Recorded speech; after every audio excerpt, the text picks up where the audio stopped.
Hello everyone, welcome back to Debika Simple Life. এসে গেছি তোমাদের সামনে নতুন একটা ভিডিও নিয়ে।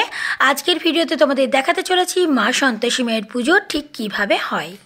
আমি আছি এখন উকড়ার বাজারে। এখান থেকে আমি নিয়ে নিচ্ছি কিছু ফলের মধ্যে এখানে নিয়েছি কলা এবং গুড়ের বাতাসা। সন্তোষী মাতার পুজোতে যে সমস্ত ফলগুলি কাজে লাগে সেইগুলি এখান থেকে নিয়ে নিচ্ছি। তারপরে নিলাম শসা, এখান থেকে নিচ্ছি ফুলের একটা করে মালা। এখানে আমি আছি আর আছে আমার বোন। সন্তোষী মায়ের পুজোতে কিন্তু কোনো রকম কোনো টক ফল থাকবে না, অনেক নিয়ম করেই এই পুজোটা হয়। আর যে সমস্ত পুজোর থাকবে তার মধ্যে মেন পুজোর হচ্ছে ছোলা এবং গুড়, যেটা কিন্তু আমাদের আগেই নেওয়া হয়ে গেছে। এখন আমরা যে মন্দিরটাতে এসেছি এই মন্দিরটা তোমাদের সকলেরই চেনা একটা মন্দির। এটা হচ্ছে উকড়ার সন্ন্যাসী কালী মন্দির। এই জায়গাটা উকড়ার সন্ন্যাসী কালীতলা নামে পরিচিত। প্রথমে তোমাদের এই মন্দিরটা একবার দেখিয়ে দিই, ঠাকুরকে একবার দর্শন করিয়ে দিই, তারপর আমরা যাব মা সন্তোষী মায়ের মন্দিরে। সন্ন্যাসী কালী মা ভীষণ জাগ্রত ঠাকুর।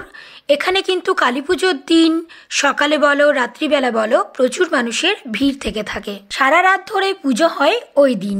আর এখানে কিন্তু যার যা মনস্কামনা থাকে সব কিন্তু মনস্কামনা এই মা পূরণ করে থাকেন। তোমরা কে কে এসেছো এই উকড়াতে সন্ন্যাসী কালী মায়ের মন্দিরে? এখানে কিন্তু কোনো রকম কোনো মূর্তির পূজিত হয় না, এখানে মায়ের ফটোতেই পুজো করা হয়। যদি তোমাদের কিছু মনস্কামনা থাকে তোমরা ঠাকুরের কাছে জানাতে পারো আমার এই ভিডিওটির মাধ্যমে। আশা করছি তোমাদের মনের সমস্ত ইচ্ছা ঠাকুর কিন্তু পূর্ণ করবেন। এখানে ঠাকুরকে একটু ধূপ দেখিয়ে নিলাম, পুরোহিত মশাই আমাকে ঠাকুরের ফুল দিল। এবার চলো এখান থেকে বেরিয়ে যাব সন্তোষী মায়ের মন্দিরে। আজ হচ্ছে 7ই মার্চ 2025 শুক্রবার। আজকেই সন্তোষী মায়ের বিরাট ধুমধাম করে উৎসব হয়। অবশেষে আমি পৌঁছে গেছি মা সন্তোষী মাতার মন্দিরে। এখানে সমস্ত ব্রতীরা দাঁড়িয়ে আছে হাতে ঘট নিয়ে। সকল মানুষে যাবে এখন বাড়ি আনতে। আচ্ছা, তোমাদের আমি একটা কথা বলি। আজকে আমার এই সন্তোষী মায়ের মন্দিরে আসার একটা কারণ রয়েছে, যে কারণটা হলো গিয়ে বিগত বেশ কিছুদিন ধরে কিন্তু মা সন্তোষী মাকে নিয়ে আমি স্বপ্ন দেখছিলাম যে ঠাকুরের কাছে আমি এসেছি এবং প্রণাম করছি। সেটা কিন্তু একদিন দুদিন নয়, প্রায় 4-5 দিন ধরে 1 মাস 2 মাস পর পর স্বপ্ন দেখছিলাম। সেই কারণেই কিন্তু আমার এখানে আসা ঠাকুরের কাছে প্রণাম করতে। আর আমার সব থেকে প্রিয় ঠাকুর হচ্ছে মা সন্তোষী মা, মানে মা সন্তোষী মায়ের আমি ভীষণ বড় একটা ভক্ত বলতে পারো। এই হচ্ছে মা সন্তোষী মায়ের মূর্তি এবং আমি এখানে ঠাকুরকে একটু ধূপ দেখিয়ে নিলাম, হাত জোড় করে ঠাকুরের কাছে প্রণাম করে নিলাম। ঠাকুর যেন সকল মানুষকে ভালো রাখে এবং সুস্থ রাখে। আমাদের সাথে এখন যা কিছু ঘটছে বা আগে যা কিছু ঘটে গেছে বা পরে যা কিছু হবে সব কিছু কিন্তু ঠাকুরেরই ইচ্ছা। ঠাকুরের ইচ্ছা ছাড়া কিন্তু গাছের পাতাও হেলে না। আমার আজকে এখানে আসাটাও ছিল কিন্তু ঠাকুরের একমাত্র ইচ্ছা। আমি এখানে আসতে পেরেছি, ঠাকুরকে দর্শন করতে পেরেছি, প্রণাম করতে পেরেছি, এটা হচ্ছে সব থেকে বড় একটা পাওয়া আমার কাছে। সকল ব্রতীরা এবং ভক্তরা কিন্তু পূর্ণ ঘট হাতে নিয়ে এসে পৌঁছেছে মন্দিরে। এবার কিন্তু শুরু হবে ঠাকুরের পুজো পাঠ এবং যজ্ঞপাঠ। আর তারপর সবশেষে হবে ঠাকুরের আরতি আর তারপর প্রসাদ বিতরণ। মা সন্তোষী মাতা কিন্তু ভীষণ জাগ্রত ঠাকুর। এই ঠাকুরের কাছে সকলের যা যা মনস্কামনা থাকে সব কিন্তু মনস্কামনা মা সন্তোষী মা পূরণ করে থাকেন। তোমরা যারা এই ভিডিওটি দেখছো তোমাদের মনস্কামনা তোমরা এই ভিডিওটির মাধ্যমে ঠাকুরের কাছে জানাতে পারো। আশা করছি ঠাকুর কিন্তু তোমাদের সকল মনস্কামনা পূরণ করবেন। সমস্ত ভক্তরা এবং ব্রতীরা এখানে কিন্তু কিছু না খেয়ে দিয়ে উপোস করে ঠাকুরের পুজোতে সামিল হয়েছেন।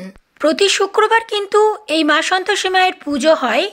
আজকে ছিল এখানে উৎসব, বিরাট ধুমধাম করে কিন্তু এই উৎসবটা পালিত হয় বছরে একটা দিন। আচ্ছা, তোমরা কে কে এসেছো এই উকড়াই মা সন্তোষী মায়ের মন্দিরে কমেন্টে কিন্তু জানিও অবশ্যই। এই মা সন্তোষী মায়ের পুজো করলে কিন্তু ঘরে অনেক সুখ শান্তি সবকিছু ফিরে আসে। অনেকের মনস্কামনা যখন পূর্ণ হয়ে থাকে তখন কিন্তু অনেকে 16টা শুক্রবার করে নিয়ে উদযাপন করে থাকে। শুক্রবার দিনটাই হচ্ছে মায়ের পুজোর দিন।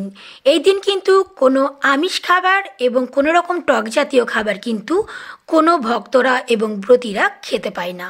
এখন ঠাকুরের পুজো পাঠ যজ্ঞপাঠ কমপ্লিট হয়ে গেছে, যজ্ঞের তিলক দেওয়াও হয়ে গেছে। এখন এবার শুরু হবে ঠাকুরের আরতি। আচ্ছা, তোমরা কে কে এই শুক্রবার দিনটা পালন করে থাকো, কিংবা তোমরা 16টা শুক্রবার করে নিয়ে উদযাপন করেছো? কমেন্টে কিন্তু অবশ্যই জানিও। মানুষের মনে যদি থাকে ঠাকুরের জন্য বিশ্বাস, ভক্তি এবং ভালোবাসা, তাহলে কিন্তু অনেক অনেক কঠিন কাজও সহজ হয়ে যায়। কথায় আছে না, বিশ্বাসে মেলাই বস্তু। বিশ্বাস করলে তোমার সেই কাজটা কিন্তু সফল হবেই হবে। ঠাকুরের কাছে শুধু একটাই চাওয়া পাওয়া, ঠাকুর যেন সকল মানুষকে সুস্থ রাখে এবং ভালো রাখে। কারণ সুস্থ থাকার থেকে বড় কিছু কিন্তু আর নেই। স্বাস্থ্যই হচ্ছে সম্পদ। এখন মায়ের আরতি কিন্তু কমপ্লিট হয়ে গেছে। এবার আরতির এই শিকাটা সবাই নিচ্ছে মাথায়। ঠাকুরের পুজো পাঠ, যজ্ঞপাঠ, আরতি সমস্ত কিছু কমপ্লিট হয়ে গেছে। এখান থেকে ঠাকুরের একটু ফুল নিয়ে নিলাম, আর এখানে সকল ব্রতীদের এখন প্রসাদ দেওয়া হচ্ছে। প্রসাদও নিয়ে নিয়েছি। আমার ভিডিওটা ছিল জাস্ট এই পর্যন্ত। কেমন লাগলো তোমরা অবশ্যই জানিও।